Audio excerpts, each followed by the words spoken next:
It wasn't a headline, it wasn't an expose, it was a cartoon. And somehow, it cut deeper than any interview, podcast, or press release ever could. On a quiet Sunday night, a satirical version of Meghan Markle strutted onto America's most iconic animated stage, not with grace, but with cupcakes, fake smiles, and an ego big enough to eclipse Buckingham Palace. By Monday morning, the internet was ablaze. Memes, reactions, think pieces. And for once, the punchline wasn't just funny, it was painfully accurate. Because behind the laughter, there was something else. A realization. This wasn't about a joke. This was about a brand, one built so tightly around perfection, empowerment, and performance that it forgot the one thing every audience craves: authenticity. The Simpsons didn't roast Meghan with exaggeration. They held up a mirror. And what stared back wasn't royalty. It was reality. But how did we get here? How did a duchess with the world's attention become a punchline in prime time? And what does it say about fame, storytelling, and the slow death of a public image? Let's break it down. No one expected The Simpsons to be the ones to finally say what so many had been tiptoeing around. But when they did, they didn't hold back.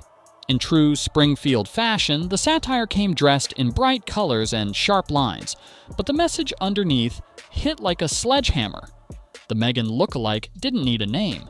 The symbolism was crystal clear. She arrived with a trail of vegan cupcakes, a podcast nobody asked for, and a camera-ready smile so forced it made Botox look natural. Her persona wasn't royal, it was retail, marketable, monetized, and manufactured for maximum brand exposure. Within hours, clips of the parody flooded social media. Reaction channels jumped on it. Twitter threads unpacked every second. Reddit went wild, but this time, the reaction wasn't just mockery, it was recognition. People weren't just laughing at the cartoon. They were nodding along with it, because it didn't feel like fiction. It felt like confession, delivered through satire. The character's preachy cooking show, a not-so-subtle jab at Pearl, Meghan's scrapped Netflix series, the empty self-promotion, a mirror to her real-life media ventures that critics have long said feel more like personal branding campaigns than genuine content. But what made it really sting? It wasn't cruel, it was honest. And honesty, especially the kind that slices through spin, is something Meghan's audience had been starving for. This wasn't just a cartoon skit, it was a cultural moment. The kind that makes everyone stop and ask, wait, is that really who she's become? From the beginning, Meghan Markle's post-royal era was pitched as a reawakening, a fresh start, a bold pivot from palace walls to personal truth. And with Netflix deals, Spotify exclusives, and a brand new podcast, it seemed like the stage was perfectly set. But the problem wasn't the platform, it was the message, and more specifically, the messenger. Every project carried a common thread: Meghan, front and center. Her voice, her story, her struggles, her victories. From archetypes to confessions of a female founder, the structure never changed. Guests were invited, but rarely heard. Narratives were shared, but only to orbit Meghan's own journey. Love, Meghan, the Netflix series that never aired, was supposed to be the crown jewel. It would blend California sunshine with royal wisdom, all wrapped in polished social commentary. But insiders say what emerged was something cold and calculated, less like comfort TV, more like a curated TED Talk. Netflix pulled the plug before it ever saw daylight. Rather than pivot, Meghan doubled down. She launched another podcast, another message, another attempt to reclaim the spotlight. But audiences weren't buying it anymore. Not because they disliked her, but because they couldn't find themselves in her story. The content didn't invite connection. It demanded attention. And when every project begins to feel like a one-woman show, even the most loyal supporters start looking for the exit. The real issue wasn't that Meghan made herself the focus, it's that she made herself the only focus. A media empire built entirely on a single narrative, her own, can only stand for so long before the audience starts asking, where's everyone else? If Meghan's media empire had a breaking point, it was audio. Her podcasts were supposed to be raw, empowering, and conversation-driven. Instead, they became case studies in how not to connect with an audience. Take Confessions of a Female Founder. Even the title sounded like a LinkedIn seminar no one wanted to attend. From the start, critics picked up on a recurring problem. One voice dominated every episode, and it wasn't the guests. Producers behind the scenes didn't mince words. One called it a motivational speech stretched across a microphone. Another described it bluntly, a mirror disguised as a platform. The goal might have been to spotlight women's voices, but the execution made it feel like every story was just a prelude to Meghan's own. And this wasn't a one-off. It was a pattern. Back in 2022, Archetypes launched on Spotify with a $20 million deal and promises of thoughtful, stereotype-busting conversations. But what listeners got felt more like a PR exercise than a genuine dialogue. The episodes were clean, over-edited, and so choreographed they sounded like a brand briefing. Spotify noticed. Quietly, the deal fell apart after just 12 episodes. Meghan cited creative differences, but industry insiders had another take. She wanted control, they wanted content, and when the two clashed, content lost. This was the tipping point, because in the world of podcasts, where authenticity is everything, Meghan's episodes didn't sound like she was sharing. They sounded like she was campaigning. And no matter how beautiful the production or polished the promo, an audience can sense when something's more performance than truth. It wasn't one scandal. It wasn't one lie. It was something much harder to fix: fatigue. Meghan Markle's story, once full of promise, disruption, and empathy, has become a loop, a never-ending cycle of curated vulnerability, controlled narratives, and the same tired themes, always misunderstood, always silenced, always rising above. But here's the truth: no press release can cover. People stopped relating.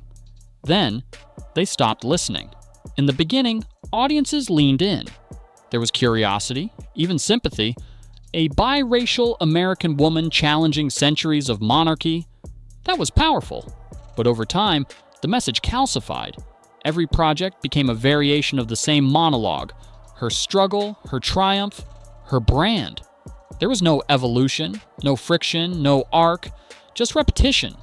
And in storytelling, repetition without growth isn't inspiring. It's exhausting. That's why the backlash didn't come all at once. It crept in quietly. Less applause, fewer downloads, shrinking headlines. The emotional connection she once held over millions began to fade, not because people turned on her, but because she gave them nothing new to hold on to. The irony? Meghan had the platform. What she lacked was the willingness to step off it and tell a story bigger than herself. Authenticity isn't a strategy, it's a risk. And somewhere along the way, Meghan stopped taking it. That's the real reason it's all unraveling. Not because she failed to speak, but because she never stopped talking long enough to listen. When Hollywood turns cold, it doesn't slam doors, it just stops answering them. At first, Meghan Markle was the golden ticket. Studios scrambled to attach her name to projects. Executives cleared their calendars. Streaming giants cut multi-million-dollar deals with nothing but a pitch deck and a promise. She didn't just have buzz, she was the buzz. But behind closed doors, the mood shifted, quietly, sharply.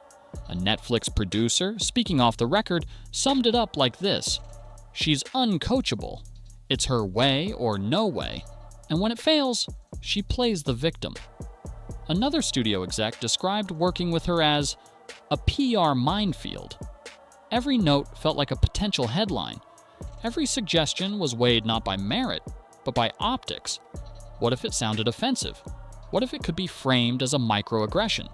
Soon, creative collaboration felt impossible. It wasn't a development process. It was damage control. And then came the numbers. Shows were greenlit and quietly shelved. Podcasts launched and fizzled fast. Even Netflix, which banked on the Sussex brand, started pulling back. Not publicly, not dramatically, just slowly. Project delays, budget cuts, silent cancellations, because the numbers didn't lie. People clicked out of curiosity, but rarely stayed. There was no emotional payoff, no unexpected twist, just more of the same. Softly lit monologues, glossy branding, and Meghan always at the center. And in an industry that runs on risk and reward, predictability is poison. The phone calls slowed, the meetings dried up, studios moved on. Not because Meghan was controversial, but because she had become something far worse, predictable and underperforming. The star power was still there, but the trust? That was gone. You can survive without Hollywood, but you can't survive without an audience. And Meghan Markle's biggest problem isn't executives pulling away. It's viewers walking out. Quietly. Consistently. Without drama, without protest. Just done. At one point, she had the world's ear, global attention, a royal title, a platform massive enough to launch movements. But somewhere between the documentaries, the podcasts, the glossy photo shoots, and the endless branding efforts, the connection broke because people didn't feel inspired anymore. They felt sold to. Every media appearance became a campaign. Every quote sounded rehearsed. Even pain, even hardship, came dressed in designer labels and filtered lighting. One viral tweet nailed the sentiment, "She's out here cosplaying as oppressed in a $3,000 blouse." It didn't matter if it was fair. It's what people saw. And perception is everything. The polls reflect it. In the UK, her approval rating has collapsed. In the US, once a stronghold of support, even progressive outlets are pulling back. Headlines once filled with praise now read like post-mortems. Meghan's latest project flops again. Critics question Duchess's authenticity. Even her defenders have grown quiet. What changed? People got tired of being told what to feel. Tired of clapping for polished vulnerability that never deepened. Tired of every conversation looping back to Meghan herself. Former fans took to TikTok, Reddit, YouTube, explaining why they checked out. The common thread wasn't hate, it was exhaustion. And once an audience stops arguing, stops reacting, stops caring, that silence, that's worse than criticism. That's the death of relevance. Meghan Markle isn't the first celebrity to stumble, but she might be the first to stumble this publicly while refusing to change course. Because while she doubled down on control, curation, and carefully packaged empowerment, others in her position quietly chose a different path, one built on evolution, not ego. Take Serena Williams, a global icon, fierce competitor, and unapologetically strong. After tennis, she didn't just chase headlines, she built ventures. She shared her motherhood journey without turning it into a TED Talk. She let the world in without forcing a narrative. Then there's Michelle Obama. When she launched her podcast and memoirs, they didn't feel like branding exercises. They felt like conversations. Raw, reflective, human. There were no slogans, no constant reminders of her legacy.